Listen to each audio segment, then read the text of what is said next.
डराना डराना डरा साहब, मुसलमान समाज में भी अब इन चीजों की तरफ देखने का दृष्टिकोण बदल रहा है। मैं मुल्ला मौलवियों की बात नहीं करता हूँ, जिनका वेस्टेड इंटरेस्ट, तो हिंदुओं में भी ऐसे लोग होते हैं, तो उनकी मैं बात नहीं करता। लेकिन जनरल मेरा तो काफ़ी लोगों से इंटरेक्शन होता है और मेरा अनुभव है कि ये जो भड़काने वाली बातें हैं उससे तो वो प्रभावित नहीं हो रहे। वो समझते हैं कि इनका वोट का जमाना इसलिए कर रहे हो। मोदी जी, आज तक किसी लीडर की हिम्मत नहीं हुई जो ये कहे कि मुसलमानों को आरक्षण नहीं देना चाहिए, मुसलमानों को आरक्षण देना गलत है, और आप तो चुनाव में खुलेआम कह रहे हैं। मैंने कांग्रेस पार्टी को पिछले 1 महीने से कहता हूं कि भाई आप लिखिए, मैं देश को गारंटी दो। एक, आप भारत के संविधान को नहीं बदलेंगे। दूसरा, संविधान बदल करके धर्म के आधार पर आरक्षण नहीं देंगे। तीसरा, आप SC, ST, OBC का आरक्षण छीन करके आप धर्म के आधार पर वोट जिहाद वालों को आरक्षण नहीं देंगे। लिख करके दो, नहीं देते हैं। देश को दो ना भाई, बयान तक देने की हिम्मत नहीं है। फिर क्या कहते हैं, अरे हमारा मैनिफेस्टो देखो। मैं पूछता हूं, क्या किसी कांग्रेस के मैनिफेस्टो में लिखा है कि वो करप्शन नहीं करेंगे या करेंगे? करप्शन करेंगे ऐसा उनके मैनिफेस्टो में कहीं पर है क्या? कांग्रेस के पिछले 50-60 साल के मैनिफेस्टो देख लो, एक भी मैनिफेस्टो में उन्होंने करप्शन का कार्यक्रम लिखा है क्या? जरा बताइए ना, करप्शन करते हैं कि नहीं करते हैं? अब मैं पूछूंगा करप्शन क्यों करते हैं, वो कहेंगे मेरा मैनिफेस्टो देखो कहीं लिखा है क्या? अरे ऐसे थोड़ा होता है जी।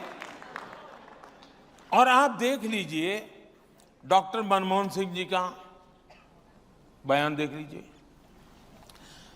ये शहजादे का बयान देख लीजिए।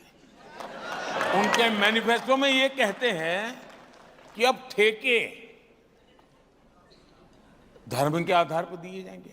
मतलब कहीं ब्रिज बन रहा है तो आज ठेका कैसे मिलता है कि भाई उनके पास रिसोर्सेज कितने हैं, कैपेबिलिटी कितनी है, एक्सपीरियंस क्या है, ट्रैक रिकॉर्ड क्या है, आर्थिक क्षमता कितनी है, टेक्नोलॉजिकल उनकी क्षमता कितनी है, सारी चीजें देख करके टेंडर से कोई व्यक्ति प्राप्त करता है। अब ये क्या कहते हैं, अब इसमें आरक्षण होगा।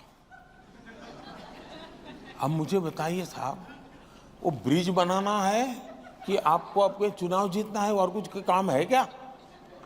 इतना ही नहीं, इन्होंने यहां तक मैनिफेस्टो में कहा है कि खेल में भी अब वो धर्म के आधार पर आरक्षण लाएंगे। अरे भाई, खिलाड़ी सुबह 4 बजे उठ करके पसीना बहाता है जी, तब जाकर के खिलाड़ी बनता है। जिंदगी के 15-20 साल वो खपा देता है, और आप कहोगे ठीक है भाई, तुम उस माँ की गोद से पैदा हुए, तुम नहीं हो सकते, उस माँ की गोद से पैदा होकर वो आ जाएगा। ये कैसे हो सकता है? और ये हिम्मत इनकी ऐसी चीजें मैनिफेस्टो में लिखने की। क्या देश ऐसे चलाएंगे क्या? हमारा मंत्र है सबका साथ सबका विकास। लेकिन मोदी जी, ऐसी बातें खान मार्केट गैंग का नाम लेकर के आज तक किसी की हिम्मत नहीं हुई कहने की, जो आप कह रहे हैं इतने खुले। ऐसा है कि मुझे आगे पीछे कोई रोने वाला नहीं है।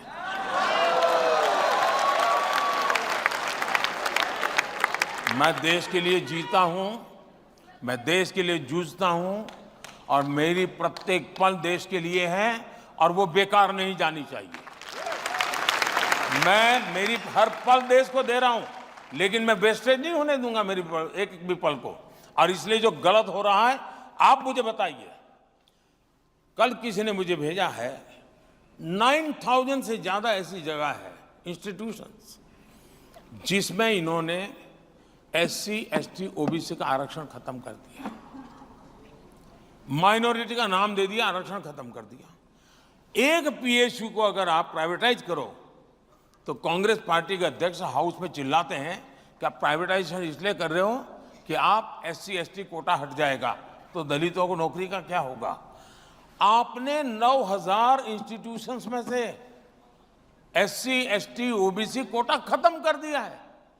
अगर ये सवाल मैं पूछता हूं और ये जो खान मार्केट गैंग है, वो मोदी ने बाएं पैर पहले रखा क्यों, दाहिना क्यों नहीं रखा, इसके लिए एक एक सप्ताह तक देश का समय बर्बाद करते हैं।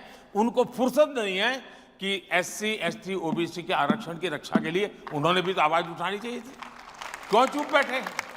और तब जाकर के मैं खुल करके कहता हूं कि एक इकोसिस्टम जो उनके पापों को संवारने का ही काम करती है और दूसरों के अच्छाइयों को बुरे में कन्वर्ट करने के लिए अपनी पूरी शक्ति लगा देती है, और देश को उससे मैं सचेत करना चाहता हूं। और अब जब सब जगह पे फेल हो गए तो उन्होंने जुडिशरी का रास्ता पकड़ा है, अदालतों में जाकर के बैठ जाना, हो हल्ला करना और परिस्थितियों को बदलने की कोशिश करना। ये बहुत चिंता का विषय है देश के लिए। आप में योग्यता है, क्षमता है, सही है, लोकतंत्र है, चुनाव लड़ो, पार्लियामेंट में आओ, अपनी बात रखो, सरकार गलत करती है तो उसको रोको, तरीके हैं, करने नहीं है, हवा बिगाड़नी है। अब ममता दी ने कह दिया कि हाई कोर्ट का फैसला है आरक्षण को लेकर के, वो नहीं मानेगी। अब ये कहते हैं कि मोदी संविधान बदल देगा। अब इंदिरा जी ने कहा हाईकोर्ट का फैसला मैं नहीं मानूंगी, इमरजेंसी लाई। ये इसी चट्टे बट्टे के लोग हैं जी, वे लोकतंत्र को नहीं मानते हैं। उनके लिए चुनाव लोकतंत्र की श्रद्धा नहीं है, चुनाव सत्ता प्राप्त करने का एक जरिया है। उनकी श्रद्धा लोकतंत्र में, मतदाता में, संविधान में, भारत के रूल्स एंड रेगुलेशन में नहीं है। और इसीलिए मैं जो परिवारवाद के खिलाफ बोलता हूं ना, क्यों बोलता हूं? क्योंकि लोकतंत्र के प्रति श्रद्धा जब समाप्त हो जाती है तब जाकर के आपको परिवार के बात के भरोसे चलना पड़ता है। और ये सारे लोग, कोई मुझे कहे, कोई किसी कॉन्स्टिट्यूंसी में जाकर के कहे कि मैं मेरा बेटा आपको सुपुर्द कर रहा हूं, ये कौन सा लोकतंत्र है जी? ये कौन सा लोकतंत्र है? जनता जनार्दन तय करती है जी। वो पापा की कॉन्स्टिट्यूंसी है। सवाल वही है। वो तो एल्बम तो दिखा रहे हैं, दादी से शुरू होता है एल्बम। मोदी जी, एक बड़ी शिकायत उन सब लोगों की ये है कि लेवल प्लेइंग फील्ड नहीं है। कोई बेल पे है, कोई जेल में है, क्या लड़ें कैसे? जो लोग लेवल प्लेइंग फील्ड की बातें करते हैं, अब देखिए, नाचना नहीं तो आंगन बांका, ऐसा कैसी कहावत है ना, आंगन टेढ़ा, नाच न जाने आंगन टेढ़ा। हाँ, ऐसी कहावत है। अब पराजय निश्चित है। अब सवाल यह है कि एक तो है भी मॉरल विक्ट्री घोषित करो, दूसरा है ईवीएम को गाली दो। अब आपने देखा होगा कि तीसरे चरण के बाद ईवीएम मैदान में आ गया है। ईवीएम के लिए रोना धोना, आंकड़े क्यों पहले नहीं आए, बाद में क्यों नहीं आए, ड्यूरिंग इलेक्शन हर हफ्ते सुप्रीम कोर्ट में विवाद खड़े कर दिए जाते हैं। मतलब बहुत सोची समझी रणनीति के तहत भारत के लोकतंत्र की दुनिया में प्रतिष्ठा न बने। भारत का लोकतंत्र बहुत जीवंत है, भारत के मतदाता बहुत जागरूक है, भारत की चुनाव प्रक्रिया ट्रांसपेरेंट है। इस पर वो सवालिया निशान खड़ा करना चाहते हैं ताकि दुनिया में, और ये हरकत छोटी नहीं है जी, इसको गंभीरता से लिया जाए। और जो भी भारत को प्यार करते हैं उन सबको इस संकट को समझना होगा कि ये मामला सिर्फ ईवीएम कह करके चुनाव का पराजय का ठिकरा फोड़ने वाला है, इतना नहीं है। भारत की लोकतांत्रिक प्रक्रिया को ही सवालिया निशान दुनिया में लग जाए, ये इनका इरादा है। भारत में बेइज्जती, भारत की दुनिया में बेइज्जती हो, इसका खेल है। और मोदी जीत जाए तो आज दुनिया में जितनी इलेक्टेड गवर्नमेंट्स हैं, यानी ट्रू सेंस में डेमोक्रेटिक बॉडीज है, इस चुनाव के बाद भारत का प्रधानमंत्री दुनिया की सीनियर कैटेगरी में आ जाएगा।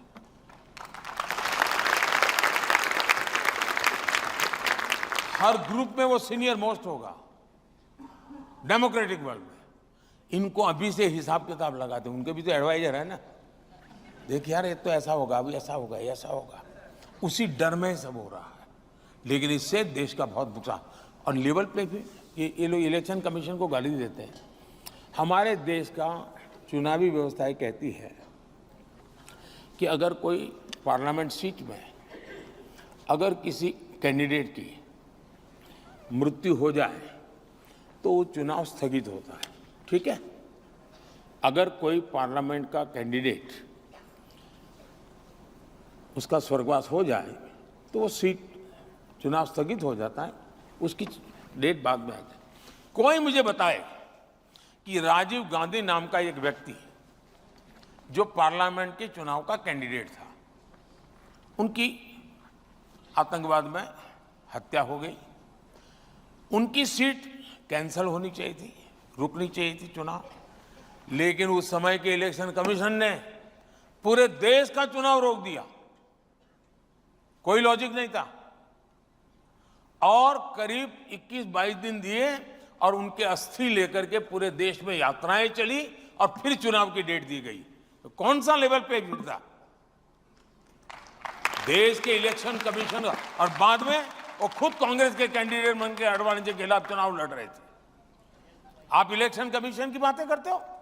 और इसलिए जो न्यायिक हो रहा है वो उनको लेवल प्ले फील्ड नहीं लगेगा। बहुत स्वाभाविक है, क्योंकि उन्होंने अब तक स्पेशल कैटेगरी, स्पेशल फायदा उठाया। मेरी पार्टी के अध्यक्ष, दुनिया की सबसे बड़ी पॉलिटिकल पार्टी, मान्य ऑपोजिशन पार्टी, 26 जनवरी 15 अगस्त को मेरी पार्टी के उस समय के अध्यक्ष को 7वीं 8वीं लाइन पे सीट मिलती थी। पार्टी के अध्यक्ष इस देश के किसी इकोसिस्टम को नोटिस करने का मूड नहीं था। राजनाथ जी अध्यक्ष थे और मैं देखा कि 15 के अंदर उनका एक एमपी जो पार्टी का अध्यक्ष भी नहीं था, उसको 4थी 5वीं रो में सीट थी। देश भर में तूफान मच गया, अपमान कर दिया। यानी कैसी आप लोग दरबारी करते हो? किसकी दरबारी करते हो आप लोग? मेरा सवाल है ऐसे लोगों पर, क्या ये लोकतंत्र है? लेवल प्ले है क्या? और जब सच बोलते हैं तो आप लोगों को बुरा लगता है, और अगर सच बोलने की कोई सजा होती है उससे भुगतने के लिए मोदी हमेशा तैयार होता है। देखिए, उनको एक बात बहुत बुरी लगी है कि चुनाव से पहले 2 मुख्यमंत्रियों को जेल में डाल दिया। कोई जेल में डालता है क्या? मुझे बताइए। आपने नोटों के ढेर देखे कि नहीं देखे? आप नोटों के ढेर देख करके आपको क्या लगता है? क्या ये मेहनत की कमाई के पैसे हैं क्या? नोटों के पहाड़ पकड़े जा रहे हैं।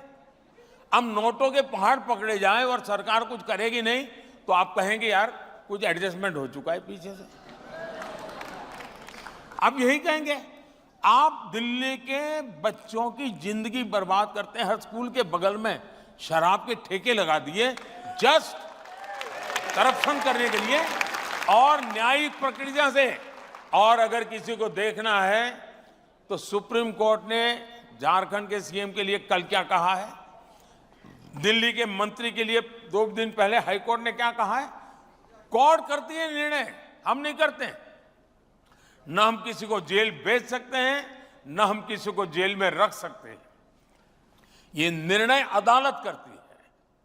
और मेरा मत है, अगर रेलवे के टिकट चेकर को आप तनख्वाह देते हो, उसका काम है ट्रेन में टिकट चेक करे और बिना टिकट वाले को जुर्माना करे, उसका काम है। आप काम करने वाले की तारीफ करोगे कि नहीं करोगे? मान लीजिए कहीं से हेरोइन पकड़ा गया 1500 करोड़ का, तो हेरोइन पकड़ने वाले को आप तारीफ करोगे कि नहीं करोगे? किसी गांव में किसी जगह पे चोरी हो गई और किसी पुलिस वाले ने हिम्मत करके चोरी पकड़ ली, तो गांव वाले मिलकर के उसका सम्मान करते हैं कि नहीं करते हैं? ईडी 2200 करोड़ रुपया कैश पकड़ के लाया है। देश में पब्लिकली ईडी का सम्मान होना चाहिए। चिल्लाते क्यों हो? इसका मतलब है कि 2200 करोड़ आपका गया है।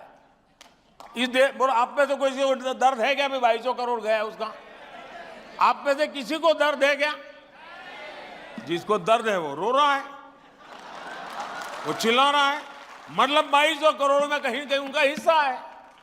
अब उनके 10 साल में 34 लाख रुपया कब्जा हुआ। एक स्कूल बैग में बच्चा लिख करके जाए इतना। हमने 2200 करोड़ पकड़ा, मतलब 70 टेम्पो चाहिए, 70 उसको भरने के लिए। ईडी काम कर रहा। और मेरा एज ए प्राइम मिनिस्टर मैं 2014 का चुनाव इसी मुद्दे पर लड़के आया हूं। देश की जनता ने इसी काम के लिए मुझे बिठाया है। मोदी जी, पहले ऐसा नहीं होता था, आपने ये नई चीजें शुरू की हैं। कोई नेताओं को नहीं पकड़ता था, वो राजनीति में आते इसलिए थे कि करें और बचे रहें। देश की जनता यही कहती है कि आप छोटे छोटे लोगों को तो जेल में डाल देते हो और बड़े बड़े खिलाड़ी छूट जाते हैं। अब ये देश में होगा नहीं।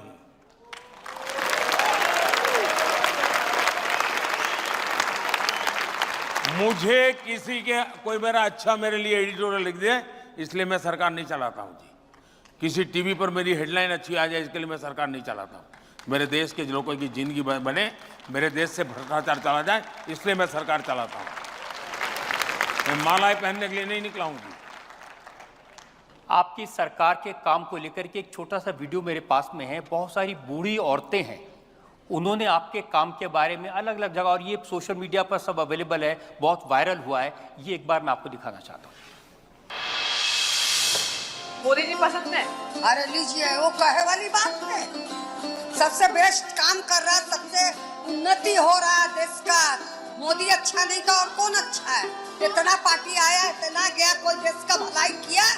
वो जब तक रहेंगे तब तक देश चलाएंगे। गैस दिया, अच्छा, लैट्रिन दी, पानी दिया, पेंशन दी, वोट देता है मेरे को। अच्छा, वोट तो दोगे?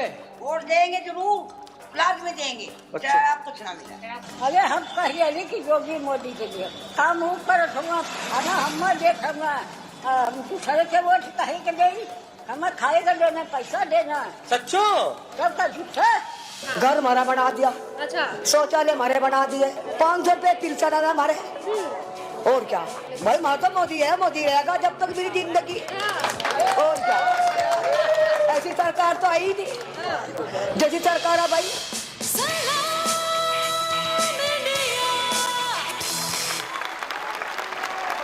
एक तो मैं इन माताओं का बहुत आभारी हूं कि वो ऐसा खुल करके आशीर्वाद दे रही हैं। लेकिन मीडिया जगत के लोग जरा एनालिसिस करें कि बड़े बड़े नेता भी इतनी बारीकी से, इतनी स्पष्टता से नहीं बोलते हैं जितना एक अनुभव किया हुआ व्यक्ति बोल रहा है। मतलब ये सच्चाई बोल रही है, ये शब्दों का श्रृंगार नहीं है, ये भीतर से निकला हुआ एक आशीर्वाद का पत्र है जी। आपकी मम्मी की और दादाजी की दवाई। अच्छा। और ये बचे हुए पैसे बचे हुए पैसे? लेकिन ये तो मैंने दवाइयों के लिए दी थी। सारी आ गई, ट्रूमेट से मंगवाई, वो भी 50% सेविंग्स पे। बस ऐप डाउनलोड करो, दवाई का नाम डालो और ट्रूमेट्स आपको सेम कंपोजिशन में सब्स्टिट्यूट दवाई दिखाएगा। और यही मेरी ताकत है। और मेरी सरकार की अगर कोई विशेषता है तो यही है लास्ट माइल डिलीवरी। आखिरी व्यक्ति तक जो योजना है वो पहुंचनी चाहिए। और मुझे खुशी है, ये जब मैं सुनता हूं, मुझे खुशी है कि मैं इस काम को कर पाया हूं। और मैं इसीलिए, और मैं दोनों, अगर ये माँ आशीर्वाद दे रही तो वो भी काम इतनी ही लगन से करता हूं, और चंद्रयान जाता है तो वो भी काम उतनी ही लगन से करता हूं। मैं सभी सर्वांगीण विकास के पक्ष में हूं और मैं कोशिश करता हूं, लेकिन माताओं का आशीर्वाद मुझे हमेशा रहा है, ये मेरा सौभाग्य है। मोदी जी, आप हमेशा कहते हैं कि ये जो पैसा इन लोगों तक डायरेक्ट पहुंचता है वो डिजिटल है, इसलिए पहुंचता है। एस जयशंकर आपकी अदालत में आया, उन्होंने बड़ा इंटरेस्टिंग किस्सा बताया। उन्होंने कहा जब वैक्सीनेशन का सर्टिफिकेट दिखाना था, वो अमेरिका में थे, अपने बेटे को मिलने गए थे, तो रेस्टोरेंट में जाने लगे तो उन्होंने अपने मोबाइल से दिखाया और बेटे ने जेब से मुड़ा तोड़ा कागज़ निकाला। तो उनको लगा कि हाँ, ये भारत है और ये अमेरिका है। ये समाचार सुनकर के आनंद होता है, लेकिन पार्लियामेंट में, देश के सुप्रीम कोर्ट में जिनकी धाक चलती है, ऐसे व्यक्ति जो कभी देश के वित्त मंत्री रहे लंबे अरसे तक, वे पार्लियामेंट में इस युग में ये कहे कि देश में मोबाइल कौन जानता है, इंटरनेट कौन जानता है, ये फिनटेक का तो क्या लेना देना है। और ये बहुत पुरानी बात नहीं कर रहा हूं मैं, कुछ ही वर्षों पहले की बात कर रहा हूं। और दूसरी तरफ मेरा देश डिजिटल इंडिया के दूसरी है। G20 समूह में मैंने देखा दुनिया का हर देश मुझे पूछता था कि इतना बड़ी रिवॉल्यूशन आई कैसे। और जब लोग आज भी विदेश से मेहमान आते हैं तो उनकी एम्बेसी उनको किसी रेडी पटरी वाले के यहाँ ले जाते हैं और दिखाते हैं कि देखो ये ऑनलाइन पैसे लेगा, बोले ऑनलाइन लेगा, लैंग्वेज नहीं जानता है तो भी। और इसलिए हमारे देश में डायरेक्ट बेनिफिट ट्रांसफर कोविड के समय दुनिया के कई देशों ने, समृद्ध देशों ने अपने नागरिकों को पैसे देने की योजना बनाई है, लेकिन दे नहीं पाए, उनके पास मैकेनिज्म ही नहीं था। आज मैं जब किसान सम्मान निधि देता हूं ना, 2000 रुपये साल में 3 बार, मुझे 30 सेकंड लगता है 11 करोड़ के खाते में पैसा जमा हो, 30 सेकंड। हमने, मेरे लिए टेक्नोलॉजी, जैसे मैं भ्रष्टाचार के खिलाफ लड़ाई लड़ता हूं, तो एक तो ये जो एजेंसियां वो अपना काम करती है, लेकिन मैं भी टेक्नोलॉजी के माध्यम से ट्रांसपेरेंसी लाने का काम करता हूं। डायरेक्ट बेनिफिट ट्रांसफर हमने करीब करीब 38 lakh crore direct benefit transfer किया है 10 साल में। राजीव गांधी कहते थे कि 1 रुपया दिल्ली से निकलता है तो 15 पैसा पहुंचता है। अब वो कौन सा पंजा ये 85 पैसे मार लेता था, क्योंकि उस समय तो पंचायत से लेकर पार्लियामेंट तक उन्हीं की सरकार थी। अब पंजे के हाथ में झाड़ू भी है तो पहले पंजा 85 पैसे मारता था, 95 पैसे मारेगा, क्योंकि अब सफाई की सुविधा बढ़ गई उनकी। अब इसलिए आप देखिए, उस हिसाब से मैं देखूं तो 38 लाख करोड़ रुपीस अगर उस जमाने की पद्धति से चलता तो करीब करीब 28 लाख करोड़ रुपया किसी पंजे ने मार लिया होता। अब ये पैसा सीधा जाता है, उसके खाते में जाता है, तब जाकर के आवाज निकलती है। ये जो दिल की आवाज है ना, उसके कान निकलती है और उसको लगता है कि दिल्ली में उसका बेटा बैठा, उसका असर है। देखिए, सरकारें तो पहले भी रही, ब्यूरोक्रेसी भी यही थी, सिस्टम भी यही थे, तो आपने ऐसा क्या बदल दिया कि अब ये सीधा पैसा जाता है, ये बूढ़ी माताएं इस तरह की बात कहती हैं? एक तो सबसे बड़ी बात यह है कि हमारे देश में अब तक जो प्रधानमंत्री बने हैं वो ज़्यादातर केंद्र की ही राजनीति का हिस्सा रहे हैं। बहुत कम प्रधानमंत्री हैं जो राज्य में काम करके आए हैं, और जो आए हैं वो भी बहुत कम समय के लिए उनको अवसर मिला है। मैं देश का पहला ऐसा प्रधानमंत्री बना जिसको लंबे अरसे तक, लॉन्गेस्ट टेन्योर है मेरे स्टेट का, और एक अच्छे राज्य का लंबे अरसे तक मुख्यमंत्री रह करके आया। और वो भी एक ऐसा मुख्यमंत्री जो काम करने वाला मुख्यमंत्री, यानी फाइलें खाली देखने वाला नहीं, बदलाव की विजन के साथ काम करने वाला। तो मेरे पास वो अनुभव है। तो एक तो उस अनुभव, और जैसे मैंने एक छोटा सा काम किया, शायद मैं पहली बार मीडिया के सामने बात बताता हूँ। मैं जब थोड़ा लंबा समय जाएगा तो जी बिल्कुल, आपके दर्शक बाद में तंग आ जाएंगे। नहीं, ये तो देखिए, आप बताइए, तंग आ जाएंगे। मैं दो अनुभव सुनाना चाहता हूँ, इससे आपको पता चले कि काम कैसे होता है और कैसे करना चाहिए। मैं अचानक मुझे मुख्यमंत्री बनना पड़ा था 7 अक्टूबर को 2001 को। मैं कभी एमएलए नहीं बना, मैंने कभी पुलिस थाना नहीं देखा था, मुझे कुछ ये सरकार वर्कार कुछ समझ ही नहीं थी। It's a fact of my life. अचानक मुख्यमंत्री बना तो भूकंप था वहाँ, तो भूकंप के कुछ महीनों के बाद मुझे काम मिला। तो मैं शपथ लेने के तुरंत बाद भूकंपग्रस्त इलाके में चला गया, क्योंकि उस शताब्दी का दुनिया का एक बड़ा भूकंप माना जाता है। तो मैं देखा कि लोग को 7-8 महीने हो चुके थे भूकंप को, शिकायतें कर रहे थे, स्थितियां भी मुझे कोई नज़र नहीं आई बदलती। तो मैं देखा कि भी मैं वापस आया, मैंने मेरे अफसरों की मीटिंग ली, फिर मैंने उनको पूछा कि भाई कैसे हैं, क्या है, आगे कैसे करेंगे भूकंप का। तो उन्होंने मुझे बताया सारा कि भाई मार्च महीने तक ये होगा, मार्च महीने तक ये होगा, मार्च महीने तक ये होगा। मैंने कहा तुम्हारे दिमाग में है ये जो फाइनेंशियल ईयर घुस गया है, देश उससे नहीं चलता है। मुझे पहली लड़ाई मेरी वही हुई। मैंने कहा तुम दिमाग में से फाइनेंशियल ईयर निकाल दीजिए, मार्च महीना निकाल दीजिए। 26 जनवरी जब 1 साल होगा, दुनिया भर का मीडिया कुछ कचबुझ में आएगा, उस दिन वो ये देखेगा, तब उसको ये तुम बॉल लेके मत खड़े रहना कि मार्च तक का हमारा योजना है। मुझे बताओ तुम दिसंबर एंड तक क्या करोगे, सारा प्रोग्राम प्रीपोन करो। तो अफसरों को लगा यार ये आदमी को कुछ समझ है।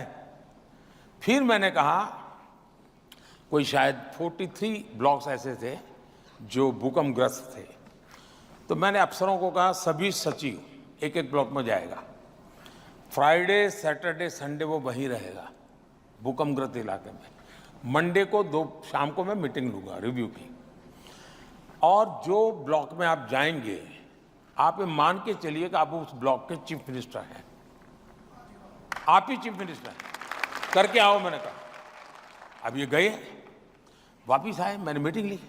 बोले साहब ये तो हो ही नहीं सकता। मैंने कहा क्यों? ये बोले हमारा नियम ऐसा है। मैंने कहा नियम किसने बनाया? बोले हमने बनाया। क्यों? एयर कंडीशन का करके बनाया था। जमीन पे जाकर के आया, उनको पता चला सरकार के बने हुए नियम ही जनता के खिलाफ थे। मैंने कहा ना आप ब्लॉक के सीएम हैं, मुझे बता के आप कैसा सीएम मेरा काम करता है बताओ। उन्होंने फिर सारे नियम बदले, रेगुलेशंस बदले, और उनको लगा कि प्रैक्टिकल होना पड़ेगा। और सचमुच में दिसंबर एंड तक इतना बढ़िया काम हो गया। और मैंने जनवरी में आकर के दिल्ली में प्रेस कॉन्फ्रेंस की थी। मैंने दिल्ली में दुनिया के सभी एम्बेसीज को बुलाया था, क्योंकि सभी देशों ने मदद की थी गुजरात को। और मैंने देखा कि 22 जनवरी से दुनिया भर का मीडिया वहां पहुंचा हुआ था। और आप मीडिया देख लेना, सिवाय तारीफ कुछ नहीं है उसमें, सिवाय तारीफ कुछ नहीं है।